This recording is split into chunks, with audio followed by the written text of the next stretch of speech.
어느 걱정 많은 한 남자가 있었다고 해요. 하루는 이렇게 푸른 하늘과 또 구름을 지켜보다가 뜬금없이 이런 걱정을 하는 거예요. 하늘이 갑자기 무너지면 어떻게 하나. 근데 옆에서 그 말을 듣고 있던 친구가 다독입니다. 야, 저거는 하늘에 공기가 쌓여서 떠 있는 거야. 절대로 너한테 무너지지 않아. 근데 다음날 또 해와 달을 보면서 이런 걱정을 하는 거예요. 저 해와 달이 떨어지면 어떻게 하지? 그러니까 다시 친구가 다독입니다. 걱정하지 말게. 저 해와 달은 우리가 생각하는 것보다 훨씬 멀리 있어서 떨어져도 자네가 죽을 때까지는 떨어지지 않을 걸세. 근데 다음 날에 또 땅을 보면서 이런 걱정을 하는 거예요. 여러분, 땅을 보면서 어떤 걱정을 했을까요? 그렇죠? 땅이 꺼지면 어떡하나 이런 걱정을 한 거죠. 다음 날도 또 그 다음 날도 이 걱정 많은 친구는 계속 걱정 또 걱정만 하다가, 그러니까 한평생 일어나지도 않을 일을 걱정하다가 결국 생을 마감했다라는 얘기를 들은 적이 있어요. 여러분, 세상 사람들과 예수님을 믿는 우리가 다른 게 있어요. 뭐가 다르냐? 세상 사람들은요, 출생에서 사망으로 이어지는 삶을 살게 되죠. 그러니까 종착이 사망이다 보니까 불안하고 걱정하는 삶을 살 수밖에 없는 거예요. 근데 우리 믿음의 사람들은요, 사망에서 생명으로 옮겨진 인생을 살기 때문에 걱정도 염려도 우리에게 새로운 생명을 주신 예수님께 다 맡기고 살아가는 존재들이라는 거죠. 여러분, 오늘도 다 주님께 맡기시기를 예수님의 이름으로 축원합니다.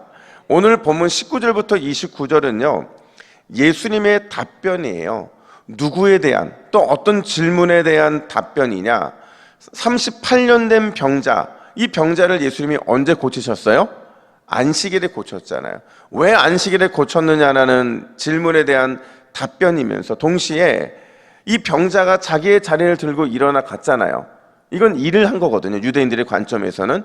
왜 안식일에 일을 또 했냐라는 이 동일한 질문에 대한 유대주의자들에 대한 질문에 대한 답변이라고 볼 수가 있죠. 그 답변이 어제 17절 본문에서 이렇게 주어졌어요. 우리 17절 말씀을 같이 한번 읽어볼까요? 시작. 예수께서 그들에게 이르시되 내 아버지께서 이제까지 일하시니 나도 일한다 하시매. 아멘. 아버지와 아들과 같은 일을 하고 있다는 거죠. 이 말 바꿔 말하면 예수님도, 그러니까 하나님이 안식일의 주인인 것처럼 아들인 예수님도 안식일의 주인이시라는 거예요. 그래서 오늘 본문을 보면요, 이 17절 말씀을 조금 더 자세하게 풀어주시게 되는데 우리가 두 가지를 주목을 해야 돼요. 첫 번째는 뭐냐면 예수님이 이 땅에 오신 이유가 있다는 거예요. 그 이유가 뭐냐? 바로 살리는 일을 위해 이 땅에 오셨다라는 거죠. 여러분, 요한복음을 우리가 계속 보게 될 텐데 이거 하나 기억하셔야 돼요. 그게 뭐냐면 반복되는 주제가 몇 가지가 있는데 그 중에 하나가 뭐냐면 바로 살리는 일과 죽이는 일이 계속 반복되고 있다는 거예요. 이 살리는 일은 누구의 일일까요? 당연히 예수님의 일이고, 죽이는 일은 누구의 일이에요? 유대주의자들의 일이라는 거죠. 38년 된 병자에게도 그런 이야기라는 거예요. 예수님은 38년 된 병자의 죽은 것이나 마찬가지인 소망 없는 삶, 그 삶을 회복시키시잖아요. 살려내시잖아요. 그런데 유대주의자들은 누가 살아났는지, 누가 소망을 갖게 되었는지 이런 데 관심이 하나도 없고 다시 살아난 그의 인생, 다시 소망을 갖게 된 그의 인생을 도로 죽음을 몰고 가고 있는 모습을 보이더라는 거예요. 그런 그들을 향해 예수님은요, 살리는 일, 그 생명을 주는 일을 위해서 내가 왔다라고 강력하게 선포합니다. 우리 21절 말씀을 같이 한번 볼까요? 시작. 아버지께서 죽은 자들 일으켜 살리심 같이 아들도 자기가 원하는 자들을 살리느니라. 아멘.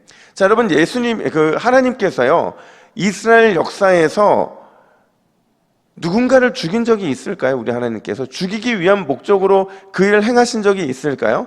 없어요. 하나님은 단 한 번도 이스라엘 역사에서 죽이는 역사를 인도하신 적이 없어요. 물론 하나님께서 죽이는 것처럼 느껴지는 역사들이 있었어요. 전쟁에서 패하게 하기도 하시고 포로로 끌려가기도 하시고 심지어 400년 동안 침묵하기도 하시는데, 근데 이 모든 과정들이 실제로 이스라엘 백성들을 죽이기 위한 목적 때문이었습니까?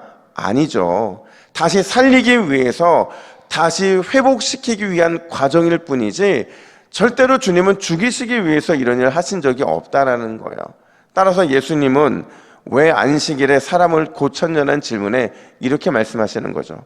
나는 하나님께로부터 살리라고 보냄을 받은 메시아다. 그게 나의 사역이고 나의 죽음과 그리고 장차 부활을 통해서 완전한 살림의 부활을 너에게 주기 위해 이 땅에 왔다라는 거예요. 사랑하는 여러분, 예수님의 사역이 살리는 일이라고 한다면 그분의 제자인 우리들 역시도 언제나 살리는 삶을 살아야 되는 줄로 믿습니다. 우리의 입술로 누군가를 살리고 나의 마음과 생각으로 누군가를 살리고 내 손과 발로 누군가를 살리면 그런 살리는 삶을 통해서 우리가 주님의 제자가 되었다라는 이 칭찬을 받게 되는 거예요. 여러분, 오늘도 예수님의 제자답게 살리고 또 살리는 귀한 사명 감당하시기를 예수님의 이름으로 축복합니다. 뿐만 아니라 두 번째로 예수님이 이 땅에 왜 오셨느냐? 바로 심판을 위해 오셨다라는 거예요. 여러분, 이 말은요, 유대인들의 입장에서는 이해가 안 되는 거예요. 왜냐하면 심판의 권세는 누구에게만 있느냐? 하나님에게만 있기 때문에 그렇죠. 근데 이게 예수님이 지금 그 말씀을 하고 계신 거예요. 내가 심판을 위해 왔다. 그 이유를 27절은 이렇게 설명합니다. 27절입니다. 또 인자됨으로 말미암아 심판하는 권세를 주셨느니라. 아멘. 쉽게 번역하면 아버지께서 아들에게 하나님이 심판할 수 있는 권한을 위임하셨다라는 거예요. 근데 이 말은요, 심판 그 자체의 강조점이 있는 게 아니에요. 이 말은 또 다른 각도로 어떻게 말할 수 있느냐? 예수님을 통해서만 심판받지 않고 생명을 얻을 수 있는 길이 열려 있다라는 거죠. 중요한 것은요, 이미 예수님을 통해 얻은 그 생명이요, 우리 안에서, 저와 여러분 안에서 역사하고 있다는 사실이에요. 24절 말씀, 오늘 본문에서 가장 중요한 말씀인데요, 우리 같이 읽겠습니다. 시작.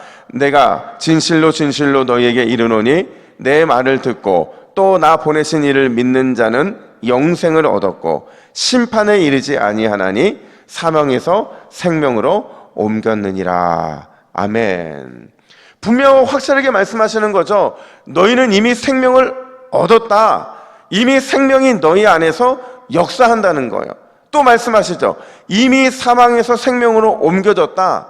지금 너희들이 지금 당장 생명을 누리는 삶을 살아가야 한다라는 거예요. 제가 이런 얘기를 들은 적이 있어요. 어떤 집사님께서요, 이 아침에 버스를 타고 늘 왔다 갔다 하는데 그냥 그 교회 담임 목사님이 우리 교회 성도님들이 어떻게 하루를 시작하는지 보고 싶은 거예요. 근데 이제 공교롭게도 그 집사님이 아침마다 출근할 타는 버스를 같이 타게 됐는데 맨 뒤에 앉으셔가지고 얼굴이 죽상이 되어가지고 출근을 하는 거예요. 그러니까 이렇게 생각했대요. 아, 피곤했나 보다. 지루하고 괴로웠나 보다. 하루를 시작하는 게 뭐 당연하지. 그러고서 이제 모른 척하고 이렇게 갔다고 그래요. 근데 궁금하잖아요. 다음 날은 어떤 모습으로 출근할지. 그래서 기다렸다가 그 차를 또 타고서 또 같이 어디까지 가게 되는데 그 과정에 보니까요, 그날도 또 그 다음 날도 계속 아침마다 출근하는 모습이 너무 죽상인 거예요. 너무 안타깝잖아요. 왜냐하면 교회에서는 열심히 신앙생활하고 누가 보더라도 모범적인 그런 신앙생활 하시는 분인데 왜 아침에 저렇게 죽상을 하고 출근을 할까? 그래서 물었대요, 주일날. 집사님, 왜 이렇게 매일 죽상으로 출근하세요? 그랬더니 이분이 깜짝 놀라시는 거예요. 저를 언제 본 적 있으신가요? 그랬더니 일주일 동안 목사님이 같은 버스를 탔다는 걸 계속 말씀해 드렸고, 심지어 얼굴이 얼마나 죽상인지를 리얼하게 설명해 주니까 자기는 몰랐다는 거예요. 내가 이러한 모습으로 살아가고 있는 것을 몰랐다는 거죠. 어쩌면 그게 우리의 모습일 수 있어요. 여러분, 오늘 이 새벽에 우리가 기도한 이유가 뭡니까? 우리 안에 생명이 있고 그 생명이 우리 안에서 역사하고 그 생명의 역사가 우리의 기도를 통해서 드러나기 때문인 줄로 믿습니다. 여러분, 그렇다고 한다면요, 오늘 하루는 시작을 할 때 우리는 인생의 모든 괴로움을 우리가 안고 갈 필요가 없어요. 왜냐하면 하나님께서 주신 생명, 그 생명의 역사가 오늘도 우리 가운데 기쁨으로 나타날 것이기 때문에 그렇다는 거죠. 여러분, 오늘 이 새벽에 기도하시면서 천국에서만 누릴 기쁨이 아니라 지금 이 땅에서 우리가 누려야 될 기쁨도 충만하게 누리시기를 예수님의 이름으로 축복합니다. 그 생명의 역사를 경험함으로 오늘 하루도 은혜 가운데 살아가시기를 예수님의 이름으로 축원합니다. 우리 함께 화면 보시고 같이 기도의 제목을 같이 읽습니다. 시작. 주여, 나를 통해 살리는 주님의 사역이 흥왕케 되게 하옵소서. 오늘 누려야 할 천국의 기쁨을 오늘 온전히 누리게 하옵소서. 아멘. 함께 기도하겠습니다. 하나님 아버지, 이 땅에 살리기 위해 오신 예수님의 사역, 그 사역이 오늘도 우리를 통해서 흥왕케 되는 역사가 일어나게 하여 주시옵소서. 우리가 오늘 누려야 되는 이 천국의 기쁨은 내일을 위한 기쁨도 아니요, 장차 우리가 주님 나라 가서 누릴 기쁨도 아니요, 오늘 온전히 누려야 될 기쁨인 줄로 믿습니다. 생명을 얻은 자답게, 생명의 소망이 있는 자답게 오늘도 주님 주신 기쁨으로 충만한 하루를 살아내는 우리 모두가 될 수 있도록 역사하여 주시옵소서. 감사드리며 예수님의 이름으로 기도하옵나이다. 아멘.